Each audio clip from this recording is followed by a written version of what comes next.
Hello friends, let's continue our next topic, that is law of reciprocal और equivalent proportion. ये लो क्या state करता है कि जब भी आपके पास कोई दो एलिमेंट है A और B, वो सेपरेटली कंबाइन होते हैं with the same weight of the third element C, then they do so in a same ratio or some multiple of the ratio in which A and B combine directly with each other. Means आप कोई भी दो element लेके चल रहे हो A and B और आप उसको क्या कर रहे हो C के साथ कंबाइन कर रहे हो. दोनों ही केस में C का वेट क्या है, सेम है. तो जब A और C कंबाइन होंगे तो क्या बनेगा, AC. एंड सिमिलरली जब B और C कंबाइन होंगे तो क्या बनेगा, BC. तो इन दोनों केसेस में जो A और B के मास का रेशो है वो या तो सेम होगा या सम मल्टीपल होगा. कब, जब A और B डायरेक्टली कंबाइन होंगे. राइट. अगर हम एग्जांपल की बात करें, हम सल्फर, ऑक्सीजन एंड हाइड्रोजन को लेके चलते होते हैं. राइट. अब हम क्या करते हैं, हाइड्रोजन को सल्फर और ऑक्सीजन दोनों के साथ कंबाइन कर देते हैं. जब सल्फर और हाइड्रोजन कंबाइन होते हैं तो क्या बनता है, हाइड्रोजन सल्फाइड H2S. और जब हाइड्रोजन और ऑक्सीजन कंबाइन होते हैं तो क्या बनता है, वाटर. राइट. तो इस केस में देखते हैं, 2 parts of hydrogen combine 32 parts of oxygen by weight. Right. और सिमिलरली इस केस में बात करें तो 2 parts of hydrogen combine 16 parts of oxygen by weight.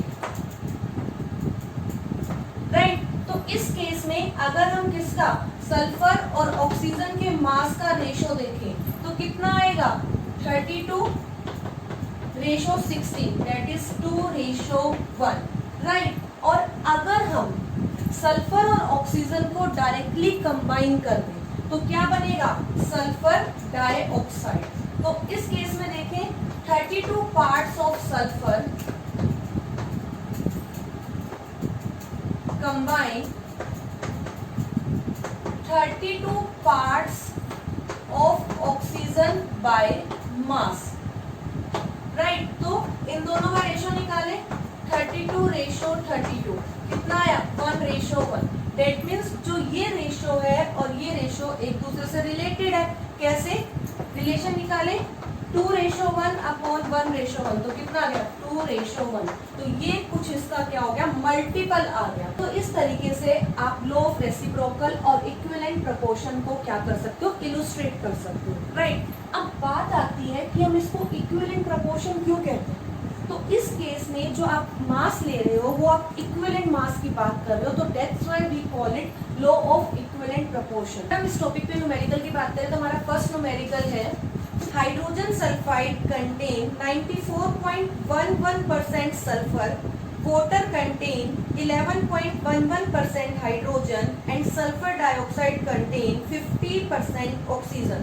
Show that the result are in agreement with the law of reciprocal proportion. अब हमें यहाँ 3 case given है. फर्स्ट केस वाटर है, सेकंड आपका सल्फर डाइऑक्साइड है और थर्ड आपके पास क्या है, हाइड्रोजन सल्फाइड. राइट. वाटर के केस में हमें वेट ऑफ हाइड्रोजन गिवन है, दैट इज इक्वल टू 11.11%. हम एज्यूम करके चल लेते हैं कि टोटल वेट कितना है, 100 ग्राम. तो इस केस में वेट ऑफ हाइड्रोजन कितना हो जाएगा, 11.11 ग्राम हो जाएगा. राइट. तो हम क्या निकालें, वेट ऑफ ऑक्सीजन कितना आ जाएगा, 100 माइनस 11.11 और इसको सॉल्व करेंगे तो कितना आएगा, 88.89 ग्राम. राइट. हम सल्फर डाइऑक्साइड के केस में बात करें, हमें यहाँ पे क्या गिवन है, वेट ऑफ ऑक्सीजन कितना, 50 ग्राम. राइट. तो अब हम क्या करेंगे, सल्फर का वेट निकालेंगे. तो वेट ऑफ सल्फर कितना हो जाएगा, 100 माइनस 50 कितना हो जाएगा, 50 ग्राम. राइट. और थर्ड केस में हमें सल्फर का वेट गिवन है, हम किसका निकालेंगे, हाइड्रोजन का. तो क्या लिखे, वेट ऑफ हाइड्रोजन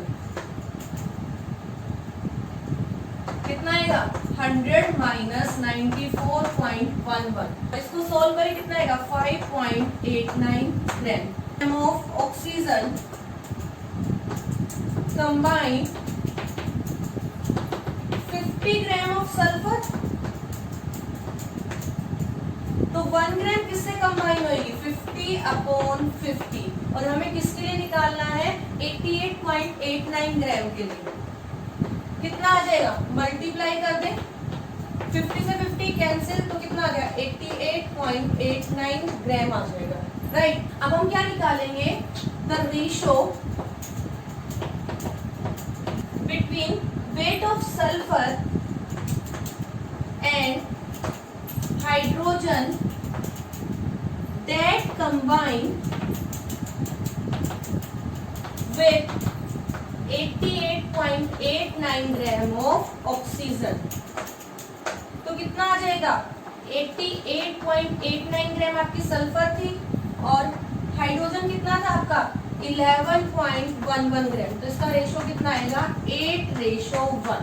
राइट, और इस केस में भी हम हाइड्रोजन और सल्फर के मास का रेशो निकालें तो कितना आएगा, कितना है आपके पास सल्फर 94.11 रेशो 5.89 और इसको सॉल्व करेंगे कितना आएगा 16:1। राइट, तो अगर हम चेक करें तो ये जो आपका रेशो है वो इसका क्या हो गया कुछ मल्टीपल हो गया 2 टाइम्स हो गया। तो ये आपका क्या करता है लॉ ऑफ रेसिप्रोकल प्रोपोर्शन को इलुस्ट्रेट करता होता है। अगर हम बात करें हमारे नेक्स्ट लॉ की तो हमारा नेक्स्ट लॉ है Gay Lussac's law of combining volume. Right, law से ही पता लगता है कि हमें कुछ वॉल्यूम के बारे में एक्सप्लेन करेगा। तो ये लॉ हमें रिलेशनशिप प्रोवाइड करता होता है volume of reactant and volume of product के बीच में। राइट, ये लोग क्या स्टेट करता है whenever gases reacted together they do so in a volume which bear a simple ratio to one another and also with the volume of a product if these are in gaseous form। Right, and यहाँ पे आपको एक condition भी लेनी पड़ेगी कि जो आप वॉल्यूम मेजर कर रहे हो रिएक्टेंट एंड प्रोडक्ट का वो हमेशा एंड हमेशा सिमिलर कंडीशन में आपको मेजर करना है। डेट मीन्स जो टेम्परेचर एंड प्रेशर रहेगा वो रिएक्टेंट एंड प्रोडक्ट के लिए क्या रहेगा सेम रहेगा। अगर हम एग्जांपल की बात करें तो हम हाइड्रोजन एंड क्लोरीन को आपस में कंबाइन करते होते हैं और वो किसकी फॉर्मेशन करता है 2HCl। तो यहाँ हमने 1 वॉल्यूम ऑफ हाइड्रोजन लिया 1 वॉल्यूम ऑफ क्लोरीन लिया और ये 2 वॉल्यूम ऑफ HCl की फॉर्मेशन कर रहा है। तो डेट मीन्स जो इनका रेशो होगा 1:1:2। ये आपका क्या है एक सिंपल रेशो। अगर हम अनदर एग्जांपल की बात करें तो हम हाइड्रोजन प्लस ऑक्सीजन को कंबाइन करते हैं तो किसकी फॉर्मेशन करता है वाटर की। अगेन हम वाटर को यहाँ वेपर फॉर्म में ले रहे हैं। इक्वेशन को बैलेंस करें 2 टाइम्स ऑफ H2 और ये क्या हो जाएगा 2 टाइम्स ऑफ H2O। राइट, तो यहाँ पे आपका 2 volume of hydrogen 1 volume of oxygen combine होके 2 वॉल्यूम ऑफ H2O को प्रोवाइड कर रहा है। तो डेट मीन्स जो आपका रेशो आएगा 2:1:2। Again this is a simple whole number ratio. Again ये आपको किसको एक्सप्लेन कर रहा है गे-लुसेक लॉ को एक्सप्लेन कर रहा है।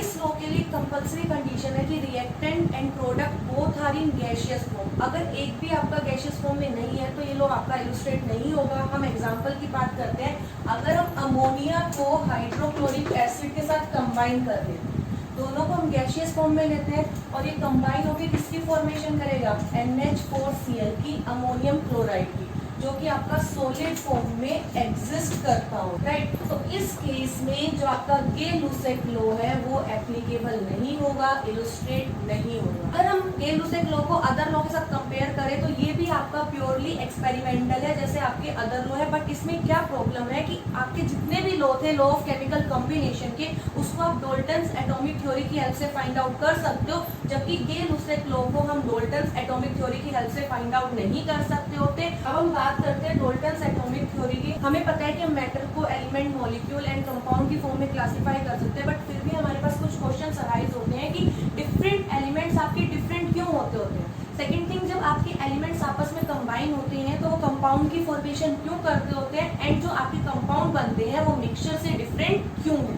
अब इन सब क्वेश्चंस के आंसर के लिए हमें किसी भी मैटर के अल्टीमेट बिल्डिंग ब्लॉक के बारे में जानना कंपलसरी हो जाता होता है। तो डॉल्टन ने इन 1803 में स्टडी को बहुत सीरियस लिया और उसने जो एंशिएंट थ्योरी थी उसको एडॉप्ट किया एंड फाइनली इसको साइंटिफिक फॉर्म में डेवलप कर दिया। और 1808 में उसने कुछ पोस्टुलेट्स दिए जिसको हम क्या बोलते हैं, डॉल्टन्स एटॉमिक थ्योरी बोलते हैं। अब हम बात करते हैं postulates of Dalton atomic theory की। अगर हम बात करें फर्स्ट पोस्टुलेट की, तो फर्स्ट पोस्टुलेट क्या कहता है कि कोई भी मैटर है वो स्मॉलेस्ट इनविजिबल पार्टिकल से मिलकर बना है जिसको हम क्या बोलते हैं, एटम, राइट। अगर सेकंड पॉइंट की बात करें तो सेकंड पॉइंट ये कहता होता है कि सेम एलिमेंट्स के जितने भी एटम्स है ना वो ऑल रिस्पेक्ट में क्या होते हैं, सेम होते हैं। दैट मींस उनका साइज भी सेम होता है, शेप भी सेम होती है और प्रॉपर्टीज भी क्या होती है, सेम होती है, राइट। थर्ड पॉइंट ये स्टेट करता है the atoms of a different elements are different in all respect. That means again जो आपके एटम्स होंगे डिफरेंट एलिमेंट्स के, तो उनकी प्रॉपर्टीज एंड उनका वेट क्या होगा, डिफरेंट होगा, राइट। अगर फोर्थ पॉइंट की बात करें तो फोर्थ पॉइंट ये स्टेट करता है कि एटम्स आपस में एक दूसरे के साथ simple but fix mass ratio में कंबाइन होते हैं और वो कंबाइन होकर कंपाउंड की फॉर्मेशन करते हैं जिसको हम आजकल क्या बोलते हैं, मॉलिक्यूल्स बोलते हैं, राइट। फिफ्थ पॉइंट की, तो फिफ्थ पॉइंट ये स्टेट करता होता है कि एटम वो स्मॉलेस्ट पार्टिकल है जो किसी भी केमिकल रिएक्शन में पार्टिसिपेट करता होता है। नेक्स्ट पॉइंट ये स्टेट करता है कि atom can neither be created nor be destroyed. That means जब भी आप किसी रिएक्शन को प्रोसीड करवाते होते हो तो उस केस में रिएक्टेंट के जितने एटम्स थे ना एग्जैक्ट प्रोडक्ट के उतने ही एटम आपके क्या होंगे, प्रोड्यूस्ड होंगे। दैट मींस ये लॉ ऑफ कंजर्वेशन मास को भी क्या करता है, सेटिस्फाई करता है। बात करें 7 पॉइंट की, तो आपके कभी भी दो एटम्स अगर डिफरेंट मास के रेशो में कंबाइन होते हैं तो उस केस में वो अलग अलग कंपाउंड की फॉर्मेशन करते होते हैं। These are the postulates of Dalton atomic theory की। अगर हम बात करें utility of Dalton's atomic theory की, तो इसकी यूटिलिटी क्या थी, एटम की करेक्ट डेफिनेशन थी कि एटम वो स्मॉलेस्ट पार्टिकल है जिसको हम फर्दर डिवाइड नहीं कर सकते, तो वो डेफिनेशन भी कहाँ से, Dalton एटॉमिक थ्योरी से। अगर हम सेकंड यूटिलिटी की बात करें, एक्सप्लेन करता होता है mode of formation of a simple compound, right. हम बात करें थर्ड पॉइंट की, तो डॉल्टन्स एटॉमिक थ्योरी आपका लॉ ऑफ केमिकल कॉम्बिनेशन के ऑल लॉ को एक्सप्लेन करता होता है एक्सेप्ट गे-लुसेक लॉ, राइट। अगर हम नेक्स्ट पॉइंट की बात करें तो according to Dalton theory the atom of same element are identical in property and mass. तो इसकी हेल्प से हम मॉलिक्यूलर मास ऑफ कंपाउंड को भी फाइंड आउट कर सकते हैं। तो these are the utility of Dalton atomic theory. But इन सबके बावजूद भी कुछ लिमिटेशंस थी डॉल्टन एटॉमिक थ्योरी की। तो वो लिमिटेशंस क्या हैं, ये हमें केमिकल कॉम्बिनेशन के कोर्स को एक्सप्लेन नहीं करता होता। अगर हम सेकेंड लिमिटेशन की बात करें तो it could not explain the Gay Lussac law, it could not explain the Gay Lussac law. अगर हम थर्ड पॉइंट की बात करें तो it could not distinguish between the ultimate particle of element and compound, right. अगर नेक्स्ट पॉइंट की बात करें तो ये हमें आइसोटोप्स एंड आइसोबार्स के बारे में भी कुछ डिस्कस नहीं करता होता। इवन ये हमें स्ट्रक्चर ऑफ एटम को भी एक्सप्लेन नहीं करता। तो these are the limitations of Dalton's atomic theory. और इस लिमिटेशंस को ओवरकम करने के लिए टाइम टू टाइम रिसर्च हुई और उसके बाद आपकी डॉल्टन एटॉमिक थ्योरी को कुछ चेंज कर दिया गया जिसको हम क्या बोलते हैं, modern Dalton's atomic theory, right. First postulate की बात करें तो वो क्या स्टेट करता है कि atom is a still composed of a small particle like electron, proton and neutron.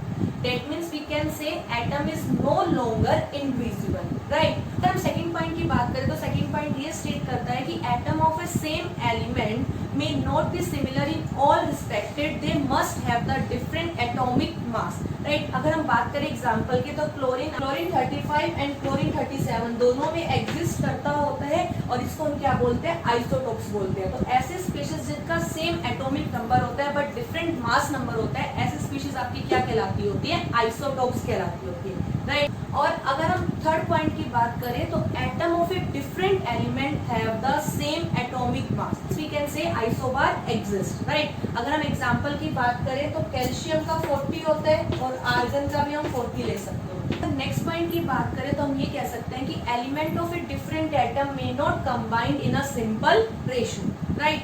अगर हम एग्जांपल की बात करें C12H22O11 शुगर का मॉलिक्यूल ले लेते हैं, तो इस केस में अगर आप रेशो लोगे तो वो एक सिंपल रेशो नहीं है। अगर हम नेक्स्ट पॉइंट की बात करें तो नेक्स्ट पॉइंट ये स्टेट करता है there are no compound atom but these are the molecule. Right. और मॉलिक्यूल को हम कैसे डिफाइन करेंगे? Molecules are that smallest particle which have the independent existence, right. और अगर हम नेक्स्ट पॉइंट की बात करें तो नेक्स्ट पॉइंट क्या स्टेट करता होता है कि हम एटम ऑफ वन एलिमेंट को चेंज कर सकते हैं इन एटम ऑफ अदर एलिमेंट। अगर हम लास्ट पॉइंट की बात करें तो लास्ट पॉइंट क्या स्टेट करता है? Mass and energy are the interconvertible according to Einstein formula is equals to mc square, right. These are the postulates of modern atomic theory.